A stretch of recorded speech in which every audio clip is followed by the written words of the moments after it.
അപ്പോൾ മനുഷ്യൻ അവൻ്റെ ചരിത്രം നിർമ്മിച്ചു എന്ന് പറയുന്ന വാചകത്തിൽ സ്ത്രീയില്ല എന്നുള്ളത് കൊണ്ട് നമ്മളതിനെ തള്ളിക്കളയാണെന്ന് പറഞ്ഞിട്ടൊക്കെ അന്ന് ഭാഷയിലൊക്കെ വലിയൊരു അന്വേഷണം നടക്കുന്നുണ്ടായി.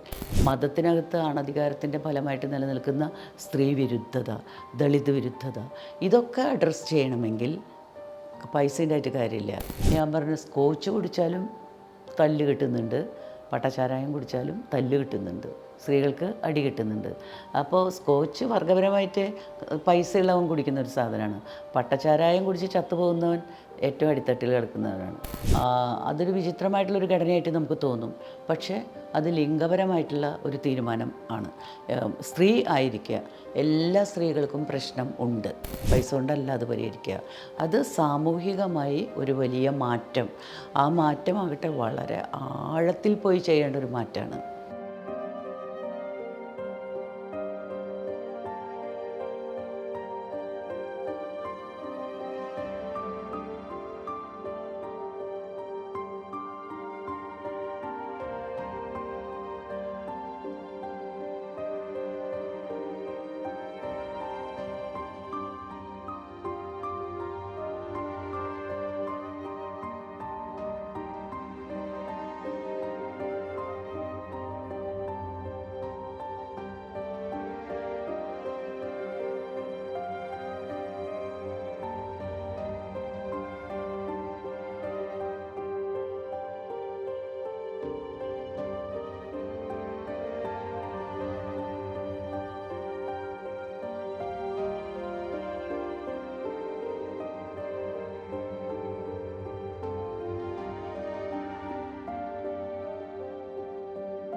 അത് കുറേ കാലത്തേക്ക് അങ്ങനെ ഉണ്ടായിരുന്നില്ല. പക്ഷെ മാനുഷി പഠിക്കാൻ തുടങ്ങിയപ്പോൾ ഇപ്പോൾ പ്രത്യേകിച്ച് ഞാനൊക്കെ ഭാഷയിൽ കുറച്ച് അന്വേഷണങ്ങൾ നടത്തുന്നുണ്ടായി. അപ്പോൾ നമ്മൾ പറയുന്നത് ഇതാണ്, അത് പക്ഷേ നമ്മളുടെ അന്വേഷണം മാത്രമല്ല, ലോകത്ത് അത്തരത്തിലുള്ള അന്വേഷണങ്ങൾ എത്രയോ മുന്നോട്ട് പോയതിൻ്റെ ശേഷമാണ് നമ്മളിതൊക്കെ അന്വേഷിക്കുന്നത്. അപ്പോൾ ഭാഷയിൽ തിരുത്തലുകൾ വരുത്തുക എന്നുള്ളത് ലോക ഭാഷകളിൽ സംഭവിച്ചുകൊണ്ടിരുന്നു ഫെമിനിസത്തിൻ്റെ ഭാഗമായിട്ട്. അങ്ങനെയാണ് ചെയർമാൻ എന്ന് പറയരുത്, ചെയർപേഴ്സൺ എന്ന് പറയണം. സ്ത്രീയെ കൂടി ഭാഷയിലേക്ക് ഉൾക്കൊള്ളിക്കണം. അതുപോലെ ഭാഷ സ്ത്രീ വിരുദ്ധമാണ് എങ്കിൽ ആ സ്ത്രീ വിരുദ്ധത കണ്ടെത്തി അത് പരിഹരിക്കണം. സ്ത്രീയിൽ അഭാവം ഉണ്ടെങ്കിൽ ആ അഭാവം പരിഹരിക്കണം. സ്ത്രീയെ അടയാളപ്പെടുത്താത്ത ലാംഗ്വേജിൻ്റെ പ്രത്യേകതകൾ കണ്ടെത്തിയിട്ട് സ്ത്രീയെ കൂടി ഉൾപ്പെടുത്തണം എന്നൊക്കെ പറയുന്നതിൻ്റെ ഭാഗമായിട്ടാണ് നമ്മൾ പറഞ്ഞത്. എല്ലാം ഉടമസ്ഥത എന്ന് പറയുന്നത് സ്വാഭാവികമായിട്ടും ഒരു പുരുഷാധിപത്യ സമൂഹത്തിൽ എല്ലാത്തിൻ്റെയും ഉടമ പുരുഷനാണ്. അതുകൊണ്ട് ഭാഷയിലും അയാളെ അടയാളപ്പെടുത്താനേ ഭാഷയ്ക്കും കഴിയുള്ളൂ, അല്ലെങ്കിൽ അങ്ങനെ ഭാഷ നിർമ്മിക്കപ്പെട്ടുള്ളത്. അതുകൊണ്ട് നമ്മൾ സാമാന്യമായി പറയുമ്പോഴൊക്കെ ഇപ്പോഴും നമുക്ക് എഴുത്തുകാരൻ എന്ന് പറഞ്ഞിട്ട് എഴുത്തുകാരി എന്ന് സെപ്പറേറ്റ് പറയാൻ ശ്രമിക്കുന്നുണ്ടെങ്കിൽ മുമ്പത് ഉണ്ടായിട്ടില്ല. എഴുത്തുകാരൻ എന്ന് പറഞ്ഞാൽ എഴുത്തുകാരി തന്നെയാണ്, എഴുത്തുകാരിയും കൂടിയാണ് എന്ന മട്ടിൽ വളരെ അലസമായിട്ട് ഭാഷ കൈകാര്യം ചെയ്യും. അപ്പോൾ മനുഷ്യൻ അവൻ്റെ ചരിത്രം നിർമ്മിച്ചു എന്ന് പറയുന്ന വാചകത്തിൽ സ്ത്രീയില്ല എന്നുള്ളത് കൊണ്ട് നമ്മളതിനെ തള്ളിക്കളയാണെന്ന് പറഞ്ഞിട്ടൊക്കെ അന്ന് ഭാഷയിലൊക്കെ വലിയൊരു അന്വേഷണം നടക്കുന്നുണ്ടായി. മനുഷ്യൻ അവൻ്റെ ചരിത്രം നിർമ്മിച്ചു എന്ന് പറയുമ്പോൾ മനുഷ്യൻ പുല്ലിംഗപദമാണ്, അവൻ്റെയും പുല്ലിംഗപദമാണ്. ചരിത്രത്തിൻ്റെ നിർമ്മിതിയിൽ സ്ത്രീ എവിടെ, സ്ത്രീയുടെ റോൾ എന്തായിരുന്നു, അപ്പോൾ എന്തുകൊണ്ട് സ്ത്രീയെ ഉൾപ്പെടുത്തുന്നില്ല? അപ്പോൾ എല്ലാ ആണധികാര സമൂഹങ്ങളുടെയും ഭാഷ പരിശോധിച്ചാൽ, പ്രത്യേകിച്ച് സംസ്കൃതം പോലെയുള്ള ഭാഷ, കൊളോണിയൽ ഭാഷകളൊക്കെ പരിശോധിച്ചാൽ ആണധികാരത്തിൻ്റെ ഒരു ഭാഷയാണ് ഉള്ളത്. അതിൽ സ്ത്രീ വിരുദ്ധതയുണ്ട്, സ്ത്രീയുടെ അഭാവമുണ്ട്, സ്ത്രീയെ അടയാളപ്പെടുത്താതെ പോകുന്നുണ്ട്. അതുപോലെ തന്നെ സ്ത്രീ വിരുദ്ധ പദങ്ങളുടെ വലിയ പദങ്ങളുടെയും ആശയങ്ങളുടെയും ശൈലികളുടെയും പഴമൊഴികളുടെയും വലിയ തേരോട്ടമാണ് ഭാഷ എന്ന് പറഞ്ഞാൽ. അപ്പോൾ അത് സൂക്ഷ്മമായി പരിശോധന നടത്തേണ്ടതുണ്ട്. അങ്ങനെ ഭാഷയിലുള്ള അന്വേഷണം അത് തിരിച്ചറിഞ്ഞിട്ട്, ഇപ്പോൾ ഞാനൊക്കെയാണ് അവനവൻ്റെ പ്രസവം എന്ന് പറയുന്നത് എന്തൊരു മോശമാണെന്നൊക്കെ അന്നൊക്കെ നമ്മൾ പറയാറുണ്ട്. അവളവളുടെ എന്ന് പറഞ്ഞാലേ നമ്മുടെ അവളു. അതിന് ഉടമസ്ഥത നമുക്ക് ഭൂമിയുടെ മേലും അതുപോലെ തന്നെ കർത്തൃത്വം, നമ്മുടെ കർത്തൃത്വം എന്ന് പറയുന്നത് വളരെ പ്രധാനമാണ്. അപ്പോൾ കർത്തൃത്വം ഭാഷയിലില്ല, അപ്പോൾ നമ്മൾ ഭാഷയിലത് ഉണ്ടാക്കണം. അതിനാൽ അവനവൻ്റെ എന്നതുപോലെ അവളവളുടെ എന്ന ഒരു പ്രയോഗവും വരണം. അവൻ എന്ന് പറയുന്നിടത്ത് അവൾ എന്നും കൂടി പറഞ്ഞുകൊണ്ട് സർവ്വനാമങ്ങളിൽ അവൻ മാത്രമല്ല അവളുമുണ്ട് എന്ന് പറഞ്ഞുകൊണ്ട് ബാറിട്ടിട്ട് എഴുതണം എന്നൊക്കെയുള്ള കുറേ സംഗതികൾ മുന്നിൽ വെച്ചു. അത് ആദ്യമായിട്ട് അംഗീകരിച്ച് എഴുതിയത് സച്ചിദാനന്ദ മാഷാണ്, കെ സച്ചിദാനന്ദൻ. തുടർന്ന് EMSഉം അത് ചെയ്യേണ്ടായി. അവർ താത്വികമായിട്ട് അത് ആദ്യം കുറേ കഴിയുമ്പോൾ അംഗീകരിച്ചു. KN ഒക്കെ അതിൽ വലിയൊരു സംഭാവന ചെയ്തിട്ടുണ്ട്. താത്വികമായിട്ട് അംഗീകരിച്ചെങ്കിലും അവർ പ്രവർത്തന പദ്ധതിയിലേക്ക് അതിനെ കൊണ്ടുവന്നില്ല എന്നുള്ളതാണ്. സ്ത്രീകൾക്ക് മുഖ്യധാരാ പ്രശ്നം മുഖ്യധാരാ പ്രശ്നം അല്ല എന്ന് തന്നെയായിരുന്നു. അത് വർഗപ്രശ്നമാണ്, സ്ത്രീ പ്രശ്നമല്ല എന്ന നിലപാടാണ് അവർക്കുണ്ടായിരുന്നത്. ഞാൻ പറഞ്ഞില്ലേ, വിപ്ലവ പാർട്ടികൾക്കടക്കം ആ നിലപാടായിരുന്നു. മുഖ്യപ്രശ്നം വർഗപ്രശ്നമാണ്, മുഖ്യധാരാ പ്രശ്നം. സ്ത്രീകളുടെ പ്രശ്നം എന്ന് പറയുന്നത്, ലിംഗപരമായ പ്രശ്നം എന്ന് പറയുന്നത് പാർശ്വത്തിലുള്ളതാണ്. അപ്പോൾ നമ്മൾ ചോദിക്കുന്നത്, ആണ് പെണ്ണ് എന്ന് പറയുന്ന രണ്ട് ജൈവ വിഭാഗങ്ങളിൽ പകുതി പെണ്ണുങ്ങളാണ്. അപ്പോൾ പകുതി പെണ്ണുങ്ങളുടെ പ്രശ്നം മുഖ്യ പ്രശ്നമല്ല എന്ന് നിങ്ങൾ എന്തുകൊണ്ട് പറയുന്നു? നിങ്ങൾ പറയുന്നത് പ്രകാരമാണെങ്കിൽ പുരുഷന്മാർക്ക് വർഗപ്രശ്നം മാത്രമേ ഉള്ളൂ. അതും ഒരു ക്വസ്റ്റ്യനായിട്ട് ഉന്നയിച്ചു. നിങ്ങളെന്താ പറയുന്നത്? പുരുഷന്മാർക്ക് ജാതി പ്രശ്നമില്ലേ? പുരുഷന്മാർക്ക് സാമൂഹികമായിട്ടുള്ള സമ്മർദ്ദങ്ങളില്ലേ? അപ്പോൾ വർഗപ്രശ്നം കൊണ്ട് പരിഹരിക്കാൻ കഴിയുന്നതല്ല ജാതിയുടെ പ്രശ്നവും ലിംഗപരമായിട്ടുള്ള പ്രശ്നവും. ഇത് പരിശോധിക്കാനുള്ള വികാസം, ഞങ്ങൾ ഉപയോഗിച്ച വാക്കതായിരുന്നു അന്ന്, പ്രത്യയശാസ്ത്രത്തിൻ്റെ വികാസം സംഭവിക്കണം. വർഗപ്രശ്നത്തിൻ്റെ യാന്ത്രിക നിലപാടിൽ നിന്ന് ആ ഒരു കാഴ്ചപ്പാട് രൂപീകരിക്കുന്നതിന് കെ വേണുവൊക്കെ വളരെയധികം ഞങ്ങളെ ഹെൽപ്പ് ചെയ്തിട്ടുണ്ട്. അത് നമുക്ക് ഉൾക്കൊള്ളാൻ കഴിയുന്ന രീതിയിൽ ആ കാര്യങ്ങൾ നമ്മളുമായിട്ട് സംബന്ധിച്ചുള്ള KVയാണ്. അപ്പോൾ പ്രത്യയശാസ്ത്രപരമായ വികാസം ഉണ്ടായാൽ മാത്രമേ സാമൂഹികമായി സംഭവിക്കുന്ന തുല്യതയില്ലായ്മയെ പരിഹരിക്കാനായിട്ട് സാധിക്കുള്ളൂ. സാമ്പത്തികമായിട്ട് നിങ്ങൾ തുല്യനിലയിലാക്കിയാലും സാമൂഹികമായിട്ട് തുല്യനിലയിലല്ലാതിരിക്കുന്നതിൻ്റെ കാരണങ്ങൾ, ഇപ്പോൾ കുടുംബത്തിൽ സ്ത്രീയുടെ അടിമത്തം, സമൂഹത്തിൽ ജാതിയുടെ അടിമത്തം, ലിംഗപരമായിട്ട് ട്രാൻസ്ജെൻഡേഴ്സിൻ്റെയും സ്ത്രീകളുടെയും അടിമത്തം സമൂഹത്തിൽ നിലനിൽക്കുന്നത്, മതത്തിനകത്ത് അനധികാരത്തിൻ്റെ ഫലമായിട്ട് നിലനിൽക്കുന്ന സ്ത്രീ വിരുദ്ധത, ദളിത് വിരുദ്ധത, ഇതൊക്കെ അഡ്രസ്സ് ചെയ്യണമെങ്കിൽ പൈസേൻ്റെ ആയിട്ട് കാര്യമില്ല. പൈസ കൊണ്ടല്ല അത് പരിഹരിക്കുക.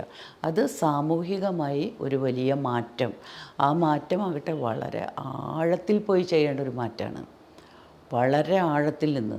അതുകൊണ്ട് അത് വളരെ എളുപ്പമല്ല എന്നുള്ളതാണ്.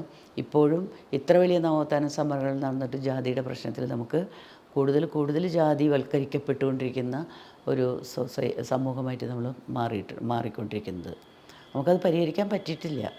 അതുപോലെ തന്നെയാണ് സ്ത്രീകളുടെയും പ്രശ്നം. പക്ഷേ സ്ത്രീകളുടെ മുന്നേറ്റം എന്ന് പറയുന്നത് കുറേയൊക്കെ അതിനെ മാറി ചിന്തിക്കാൻ സ്ത്രീകളെ പ്രാപ്തരാക്കിയിട്ടുണ്ട്.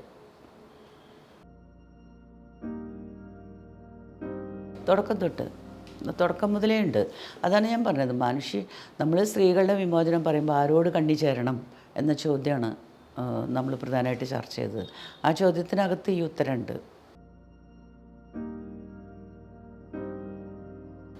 സാമ്പത്തികമായ വലിയ പരാധീനതയിൽ തുടങ്ങിയിട്ടുള്ളൊരു ചെറിയ പ്രസിദ്ധീകരണമായിരുന്നു. പക്ഷേ അത് ആദ്യം 500 കോപ്പി അടിച്ചതെന്നാണ് എൻ്റെ വിചാരം. അത് എല്ലായിടത്തേക്കും എത്തിക്കാനായിട്ട് സാധിച്ചു. പ്രവർത്തകർ വഴിയും ഈ വിവിധ സ്ഥലങ്ങളിൽ രൂപീകരിക്കപ്പെട്ടിട്ടുള്ള യൂണിറ്റുകളുണ്ടല്ലോ, ആ യൂണിറ്റുകൾ വഴിയും അതിനെത്തിക്കാൻ സാധിച്ചു. പക്ഷേ സാമ്പത്തികമായി ഞങ്ങൾ 4 ടീച്ചേഴ്സ് പൈസ എടുത്തിട്ടാണ് അത് ഇറക്കിക്കൊണ്ടിരുന്നത്. ഞങ്ങൾക്കും ബുദ്ധിമുട്ടുണ്ട്. പിന്നെ ഇത് വിറ്റുവരവ് എന്ന് പറയുന്നത് ഇല്ല. അങ്ങനെയൊക്കെ വന്ന് പിന്നെ അതിനകത്ത് മാനുഷികകത്ത് സംഭവിച്ച കുറേ പ്രശ്നങ്ങൾ കാരണം കൊണ്ട് പിന്നെ ക്രമേണ അത് നിന്നുപോയി.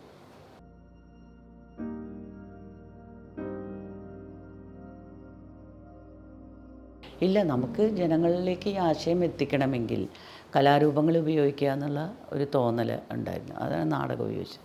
നാടകത്തിനൊപ്പം ഒരു നാടകം പോയി ചുമ്മാ അവതരിപ്പിക്കുന്നതിന് പകരം അവരെ ഒന്ന് ഒരുക്കാൻ വേണ്ടിയിട്ട് ഒരു സ്ത്രീകളുടെ പ്രശ്നം പറഞ്ഞുകൊണ്ടുള്ള ഒരു പാട്ട് ഉണ്ടാക്കുന്നത് നല്ലതായിരിക്കും എന്നൊരു അഭിപ്രായം വന്നു. അങ്ങനെയാണ് ഞാൻ ആദ്യമായിട്ട് ആ പാട്ട് എഴുതിയത്. അതിൻ്റെ ഒപ്പം തന്നെ ചില സ്കിറ്റുകൾ പോലെ ചില സാധനങ്ങളൊക്കെ ചെയ്തിരുന്നു. സംഗീത ശില്പം എന്നൊക്കെ പറഞ്ഞിട്ടുള്ള ഞാൻ തന്നെ എഴുതി ഈണം കൊടുത്തിട്ടുള്ള സംഗീത ശില്പം, ഈ ഒരു പാട്ട്, ഒരു നാടകം, ഒരു പ്രസംഗം, അങ്ങനെയായിരുന്നു ആ പാക്കേജ്. ആദ്യം നമ്മൾ സംസാരിക്കും, അത് കഴിഞ്ഞിട്ട് നമ്മൾ ഈ ഉണർത്തുപാട്ട് പാടും. ഉണർത്തുപാട്ട് പാടും ആദ്യം, പിന്നെ നമ്മൾ പ്രസംഗിച്ച് കഴിഞ്ഞതിന് ശേഷം സംഗീത ശില്പം അവതരിപ്പിക്കും, അവസാനം നാടകം അവതരിപ്പിക്കും. അങ്ങനെ ഒരു ഇതായിരുന്നു അതിൻ്റെ. അപ്പോൾ ഇതൊക്കെ നമ്മൾ ഈ ഒരു ആശയം വെച്ചുകൊണ്ട് എഴുതുകയാണ്. എന്ന് തന്നെയല്ല, എൻ്റെ ആദ്യകാല കഥകളിൽ വളരെ ബോധപൂർവം തന്നെ ചില കഥകൾ ഇതിനു വേണ്ടി ഞാൻ എഴുതിയിട്ടുണ്ട്.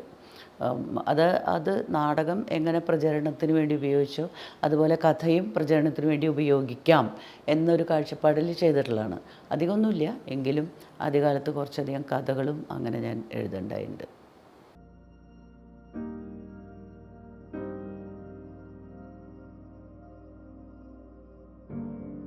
അത് ഭിന്നിപ്പിലേക്ക് പോകാൻ കാരണം മാവൂർ സമരം അല്ല, മറിച്ച്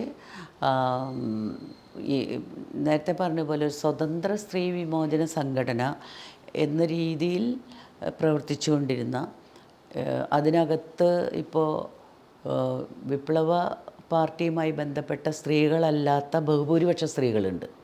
വിപ്ലവ പാർട്ടികളുമായി ബന്ധപ്പെട്ട കുറച്ച് സ്ത്രീകളും ഉണ്ട്. യാതൊരു രാഷ്ട്രീയവുമില്ലാത്ത കുറച്ച് സ്ത്രീകളുണ്ട്. വർഗനിലപാടിൽ വിശ്വസിക്കുന്നവരും അതിനകത്തുണ്ട്. അപ്പോൾ ഈ മനുഷ്യയുടെ ഘടന എന്ന് പറഞ്ഞാൽ ആർക്കും മനുഷ്യക്കകത്ത് വരാം, വൈരുദ്ധ്യങ്ങളോടുകൂടി തന്നെ വരാം. അതൊരു വിചിത്രമായിട്ടുള്ളൊരു ഘടനയായിട്ട് നമുക്ക് തോന്നും, പക്ഷേ അത് ലിംഗപരമായിട്ടുള്ള ഒരു തീരുമാനം ആണ്. സ്ത്രീ ആയിരിക്കുക, എല്ലാ സ്ത്രീകൾക്കും പ്രശ്നം ഉണ്ട്. അതാണ് അതിൻ്റെ അങ്ങനെ രൂപീകരിക്കപ്പെടാനുള്ള കാരണം. നീ ഏത് വർഗത്തിൽപ്പെട്ടതാകട്ടെ, ഏത് ജാതിയിൽ പെട്ടതാകട്ടെ, സവർണയാകട്ടെ, ആരുമാകട്ടെ, അവരും പ്രശ്നം അനുഭവിക്കുന്നുണ്ട്. ഇവർ ദളിത് സ്ത്രീയാണെങ്കിൽ സ്ത്രീ എന്നുള്ള നിലയിലും ദളിത് എന്നുള്ള നിലയിലും രണ്ട് തരത്തിലുള്ള പ്രശ്നം അനുഭവിക്കുന്നുണ്ട്. കറുത്ത എന്നുള്ളതിൽ മൂന്നാമത്തെ ഒരു പ്രശ്നം അനുഭവിക്കുന്നുണ്ട്. അപ്പോൾ ഈ പ്രശ്നങ്ങൾ എല്ലാ സ്ത്രീകളും അനുഭവിക്കുന്നുണ്ട്. ലിംഗപരമായ രണ്ടാംകിട അവസ്ഥ, അതിന് ജാതിയോ മതമോ വർഗമോ ഒന്നും ബാധകമല്ല. അതിനാൽ എല്ലാ സ്ത്രീകൾക്കും മാനുഷികയിൽ ഇടമുണ്ട്. അപ്പോൾ അതിനകത്ത് ഉയർന്നു വന്ന ഒരു ചോദ്യം, അങ്ങനെയാണെങ്കിൽ ഈ വർഗപ്രശ്നം, ഇതിനകത്തെ വർഗപ്രശ്നം എങ്ങനെ പരിഹരിക്കും? അപ്പോൾ നമുക്കറിയാം, ഭിന്നവർഗങ്ങളാണ്. സമ്പത്തുള്ള സ്ത്രീ ഉണ്ടാവും, സമ്പത്തില്ലാത്ത സ്ത്രീ. അന്നൊക്കെ ഞങ്ങൾ ഉദാഹരിച്ചത് മേരി റോയിയാണ്. മേരി റോയെ കേസ് കത്തിജ്വലിച്ച് നിൽക്കുന്ന സമയം. അപ്പോൾ നമ്മൾ പറഞ്ഞു, മേരി റോയ് അവരുടെ വേലക്കാരിയെ പീഡിപ്പിക്കുകയാണെങ്കിൽ മാനുഷി ആരുടെ കൂടെ നിൽക്കും? വേലക്കാരിയുടെ കൂടെ നിൽക്കും. മേരി റോയ് അത് തിരിച്ചറിഞ്ഞ് വേലക്കാരിയുടെ കൂടെ നിൽക്കുകയാണെങ്കിൽ മേരി റോയ്ക്ക് അതിൽ സ്പേസ് ഉണ്ട്. അല്ല, മേരി റോയ് അവരവരുടെ സ്റ്റാൻഡിൽ ഉറച്ചു നിൽക്കുകയാണെങ്കിൽ മേരി റോയ് പുറത്തു പോകും, വേലക്കാരി സംഘടനയ്ക്കകത്തുണ്ടാവും. ഇതൊരു ഉദാഹരണം പറയുന്നതാണ് കേട്ടോ, അല്ലാണ്ട് മേരി റോയ് അങ്ങനെ ചെയ്തു എന്നുള്ള അർത്ഥത്തിലല്ല. അപ്പോൾ അതേപോലെ തന്നെ നമ്മൾ അന്നൊക്കെ പറഞ്ഞിട്ടുള്ള കാര്യങ്ങൾ, ഈ കുട്ടികൾ മനുഷ്യ ബോധിപ്പിക്കാൻ വേണ്ടി പറഞ്ഞിട്ടുള്ള കുറച്ച് ഉദാഹരണങ്ങൾ എനിക്കിപ്പോൾ ഓർമ്മ വരുന്നത്. ഞാൻ പറഞ്ഞു, സ്കോച്ച് കുടിച്ചാലും തല്ല് കിട്ടുന്നുണ്ട്, പട്ടച്ചാരായം കുടിച്ചാലും തല്ല് കിട്ടുന്നുണ്ട്, സ്ത്രീകൾക്ക് അടി കിട്ടുന്നുണ്ട്. അപ്പോൾ സ്കോച്ച് വർഗപരമായിട്ട് പൈസ ഉള്ളവൻ കുടിക്കുന്ന ഒരു സാധനമാണ്. പട്ടച്ചാരായം കുടിച്ച് ചത്തുപോകുന്നവൻ ഏറ്റവും അടിത്തട്ടിൽ കിടക്കുന്നവനാണ്. അപ്പോൾ രണ്ട് വർഗങ്ങൾ തമ്മിൽ ഉള്ള വ്യത്യാസം ഉണ്ടെങ്കിലും സ്ത്രീകൾക്ക് തല്ല് കിട്ടുന്നു, സ്ത്രീകൾ പീഡിപ്പിക്കപ്പെടുന്നു എന്നുള്ളത് ഒരുപോലെ ആണ്. അപ്പോൾ അതുകൊണ്ട് തന്നെ എല്ലാ വിഭാഗത്തിൽപ്പെട്ട സ്ത്രീകൾക്കും അവർ തമ്മിലുള്ള വൈരുദ്ധ്യം മനസ്സിലാക്കിക്കൊണ്ട്, ജാതിപരമായ വൈരുദ്ധ്യം, സാമ്പത്തിക വൈരുദ്ധ്യമൊക്കെ മനസ്സിലാക്കിക്കൊണ്ട് മാനുഷികമായിട്ട് പ്രവർത്തിക്കാൻ കഴിയണം. അത് കഴിയുന്നില്ല എങ്കിൽ അത് അംഗീകരിക്കാൻ പറ്റാത്തവർക്ക് പുറത്തേക്ക് പോവാം. മനുഷ്യ ഇങ്ങനെ പ്രവർത്തിക്കുള്ളൂ എന്ന ഒരു നിലപാട് നമ്മൾ വെച്ചിരുന്നു.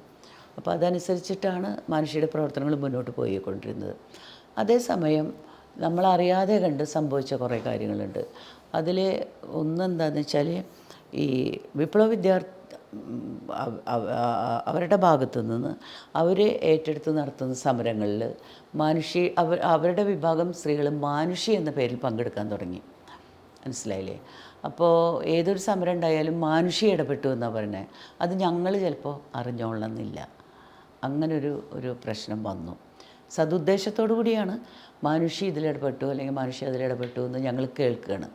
അത് അരോചകമായി തീർന്നു. കാരണം വിപ്ലവ സംഘടന നടത്തുന്ന പ്രവർത്തനങ്ങൾ മാനുഷി നടത്തുന്ന പ്രവർത്തനങ്ങളായിട്ട്, അല്ലെങ്കിൽ മാനുഷി അതിൽ പങ്കെടുക്കുന്നതായിട്ട് ഈ വിപ്ലവേതര ഇതിൽപ്പെട്ട സ്ത്രീകളും പെൺകുട്ടികളും അറിയുമ്പോൾ അവർക്കതിനോട് പ്രത്യേകിച്ച് ടീച്ചേഴ്സ് ആരും തന്നെ വിപ്ലവ പാർട്ടിയുടെ ഭാഗമായിരുന്നില്ല.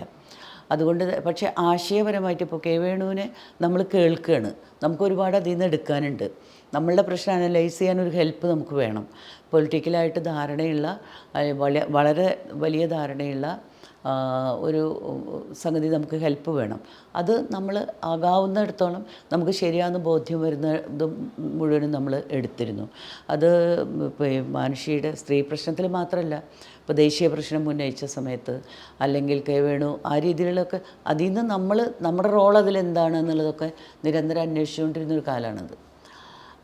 പക്ഷേ ഈ രീതിയിൽ അവരെ നമ്മളെ യൂണിറ്റ് രൂപീകരിക്കാൻ വേണ്ടി വിളിക്കും. അവിടെ കുറേ സ്ത്രീകളുണ്ട്, അവിടെ വന്ന് നമുക്ക് യൂണിറ്റ് രൂപീകരിക്കാം എന്ന് പറയുമ്പോൾ നമ്മൾ സ്വാഭാവികമായിട്ടും വിചാരിക്കുക ഒരു സ്വതന്ത്ര സ്ത്രീ സംഘടന അവിടെ രൂപീകരിക്കപ്പെടുന്നു എന്നാണ്. നമ്മളവിടെ ചെല്ലുമ്പോൾ മനസ്സിലാകുന്നത് അവരുടെ സ്ത്രീകൾ, മനസ്സിലായില്ലേ, ഒരു മറ്റേതൊരു രാഷ്ട്രീയ പാർട്ടിയുടെയും വനിതാ വിഭാഗം പോലെ ഇവരുടെ വനിതാ വിഭാഗം അതായിരിക്കും അവിടെ ഉണ്ടാവുക. അവിടെ നമ്മൾ മനുഷ്യ രൂപീകരിച്ചിട്ട് പോരും. അത് സ്വതന്ത്രമായിട്ടാണോ പ്രവർത്തിക്കുന്നത് നമുക്കറിയില്ല. അങ്ങനെ അവരുടെ വനിതാ വിഭാഗത്തിനെ ശക്തിപ്പെടുത്തുന്ന തരത്തിലുള്ള ശക്തിപ്പെടുത്തുക അല്ലെങ്കിൽ അത് മാനുഷിയാക്കി മാറ്റുന്ന തരത്തിലുള്ള കുറേയധികം സംഭവങ്ങൾ വന്നു. അപ്പോൾ അതിനോട് പ്രത്യേകിച്ചും ടീച്ചേഴ്സിന് എതിർപ്പുണ്ടായിരുന്നു. അപ്പം ഞാനൊക്കെ ലീഡിൽ നിൽക്കുന്ന കാരണം കൊണ്ട് എനിക്കിത് മുഴുവൻ ആളുകളെയും ബോധ്യപ്പെടുത്താനും വിഷമമായിരുന്നു. കാരണം ഇവരെല്ലാവരും ഉണ്ട്, ഇവർ മാത്രമല്ലല്ലോ ഉള്ളത്. അങ്ങനെ ഇരിക്കുമ്പോഴാണ് മാവൂർ സമരം വരുന്നത്. വളരെ വളരെ കൃത്യമായ ഒരു സ്റ്റാൻഡ് എടുക്കേണ്ട ഒരു സമരം ആയിരുന്നു. പക്ഷേ അത് നമ്മൾ ആലോചിക്കുകയോ ചർച്ച ചെയ്യുകയോ ഒക്കെ ചെയ്യുന്നതിന് മുമ്പ് തന്നെ മാനുഷി റെയിൽ തടയുന്നു എന്ന് പറഞ്ഞിട്ടൊരു വാർത്ത കോഴിക്കോട് വന്നു.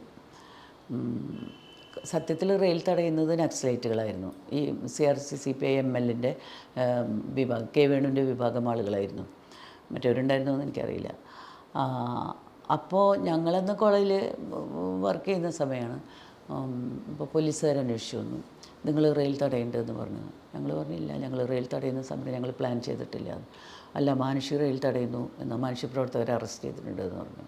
ഇത് വലിയൊരു ആഘാതം ഉണ്ടാക്കി. അതിൻ്റെ അകത്ത് ഇവരല്ലാത്ത വിപ്ലവ വിദ്യാർത്ഥി സംഘടനയുടെ ഭാഗമല്ലാത്ത അല്ലെങ്കിൽ യുവജനവേദിയുടെ ഭാഗമല്ലാത്ത എല്ലാ പ്രവർത്തകരും, പ്രത്യേകിച്ച് അതിൽ മുഖ്യം ടീച്ചേഴ്സാണ്. മറ്റു കുട്ടികൾക്കൊന്നും അങ്ങനെ അതിൻ്റെ വലിയൊരു ആഴത്തിലേക്ക് പോയിട്ട് ചിന്തിക്കാനുള്ള കഴിവുള്ള കുട്ടികളൊന്നും അല്ല അതിലുണ്ടായിരുന്നത്. അതിനകത്ത് വലിയ, പക്ഷേ മെജോറിറ്റി വിപ്ലവ വിദ്യാർത്ഥി സംഘടനയിലെ പെൺകുട്ടികളായിരുന്നു. അതുപോലെ സൈഡിലുള്ള കൂടെ നിന്നിരുന്ന ആൺകുട്ടികളും മെജോറിറ്റി അതായിരുന്നു. സ്വാഭാവികമായിട്ട് SFI മാറിപ്പോയിരുന്നു, KSU മാറിപ്പോയിരുന്നു, BJP പിന്നെ നമ്മൾ അംഗീകരിക്കുന്നില്ല, അത് പോയിരുന്നു. അപ്പോൾ അങ്ങനെ വരുമ്പോൾ പിന്നെ അവശേഷിച്ചതിലെ മെജോറിറ്റിയും ശക്തിയും അവരായിരുന്നു. അങ്ങനെ മാനുഷിയിലൊരു വലിയ പിളർപ്പുണ്ടായി. ടീച്ചേഴ്സ് പറഞ്ഞു അത് പറ്റില്ല, സ്വതന്ത്ര സ്ത്രീ വിമോചന സംഘടന സ്ത്രീകളുടെ മുൻകൈയിൽ ഒരു രാഷ്ട്രീയ പാർട്ടിയുടെയും ഭാഗമല്ലാതെ, വാലല്ലാതെ, വനിതാ വിഭാഗമല്ലാതെ അത് പ്രവർത്തിക്കുകയാണെങ്കിലേ ഞങ്ങളുള്ളൂ എന്ന് പറഞ്ഞു. അപ്പോൾ ഇവർ പറഞ്ഞു എന്നാൽ ഞങ്ങളാണ് മനുഷ്യ എന്ന് പറഞ്ഞു. അത് നിങ്ങളെടുത്തോ എന്ന് പറഞ്ഞു. ഞങ്ങൾ ടീച്ചേഴ്സ് മാറിപ്പോയി. അതാണ് ഉണ്ടായത്. അങ്ങനെയാണ് അതിൽ പിളർപ്പ് വന്നത്. അതിലുള്ള ഒരു സങ്കടമാണ്. കുട്ടികൾക്ക് പിന്നെ അത് മുന്നോട്ട് കൊണ്ടുപോകാൻ പറ്റിയില്ല. ഒന്നെന്താ വെച്ചാൽ ടീച്ചേഴ്സ് അവിടെ ഉണ്ടെങ്കിൽ കുട്ടികളെപ്പോഴും ഫ്ലോട്ടിംഗ് പോപ്പുലേഷൻ അല്ലേ, ഡിഗ്രി കഴിയുമ്പോൾ അവർ പോകും. പിന്നെ പുതിയ കുട്ടികൾ വരുമ്പോൾ അവരെ ട്രെയിൻ ചെയ്ത് ഇതിലേക്ക് കൊണ്ടുവരണം. അപ്പോൾ അത്തരത്തിലുള്ള പ്രവർത്തനങ്ങളിലൊന്നും ഈ പഠിക്കുന്നതിൻ്റെ ഇടയിൽ കുട്ടികൾക്ക് അത് കുറച്ചൊക്കെ അവർ ശ്രമിച്ചെങ്കിലും അത് നടന്നില്ല. ഞങ്ങൾ പിന്നെ തന്നെയല്ല, ഭയങ്കര വിരോധമായിരുന്നു.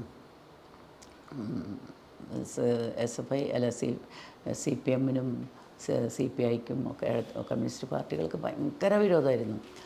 അതുകൊണ്ട് നമുക്ക് പട്ടാമ്പി കോളേജിൽ നിൽക്കാൻ പോലും പറ്റാത്ത വിധത്തിൽ ഒരു അനുഭവമായി അത്. അങ്ങനെ ഞങ്ങൾ ട്രാൻസ്ഫർ അപ്ലൈ ചെയ്തു. ഞാനും പ്രൊഫസർ സുമംഗലക്കുട്ടി പാലക്കാട് വിക്ടോറിയ കോളേജിൽ, ദെൻ ഇന്ദിര ഇവിടെ തന്നെ ഉണ്ടായിരുന്നു, പട്ടാമ്പിയിലുണ്ടായിരുന്നു. പാർവതി ടീച്ചറും കുറച്ച് കഴിഞ്ഞപ്പോൾ പട്ടാമ്പി കോളേജിൽ വന്നു. ഞങ്ങൾ 4 ഭാഗത്തേക്ക് ചിതറിപ്പോയി ടീച്ചേഴ്സ്. ഞങ്ങൾ ടീച്ചറും കൂടി വന്നപ്പോൾ ഞങ്ങൾ പാലക്കാട് വീണ്ടും പ്രവർത്തനങ്ങൾ ആരംഭിച്ചു. കുറേ ശക്തമായിട്ടുള്ള പ്രവർത്തനങ്ങൾ അവിടെ നടത്തുന്നുണ്ടായി. അതിൽ കുറേയധികം പിന്നെ ഞങ്ങൾ അവിടുന്ന് മാനവി എന്നുള്ള പേരിൽ മാസിക വീണ്ടും തുടങ്ങാൻ ചെയ്തു. പക്ഷെ അധികമൊക്കെ അത് പോയില്ല. വിക്ടോറിയയിൽ കുട്ടികളെ കിട്ടലൊക്കെ എളുപ്പമായിരുന്നില്ല പ്രവർത്തിക്കാനായിട്ട്. പിന്നെ മാനുഷിക്കെതിരെ ഭയങ്കര ഒരു എന്താ പറയുക, സ്ത്രീ പുരുഷനെതിരാണ് എന്നുള്ള പ്രചരണം, അതാണല്ലോ വളരെ എളുപ്പം അതിനെ തകർക്കാൻ വേണ്ടിയിട്ട്. അങ്ങനെയൊക്കെ ആ ഒരു കാലഘട്ടത്തിൽ മാനുഷി ഭയങ്കരമായിട്ട് ആക്രമിക്കപ്പെടും, പരിഹസിക്കപ്പെടും. പിന്നെ അങ്ങനെ ഒരു സംഗതി ഉണ്ടായിരുന്നു. അത് മറികടക്കണമെങ്കിൽ ശക്തമായിട്ടുള്ളൊരു നേതൃത്വം കൂടെ മാത്രമേ ഇത് മറികടക്കാൻ പറ്റുള്ളൂ. അതങ്ങനെ പോയി അത്.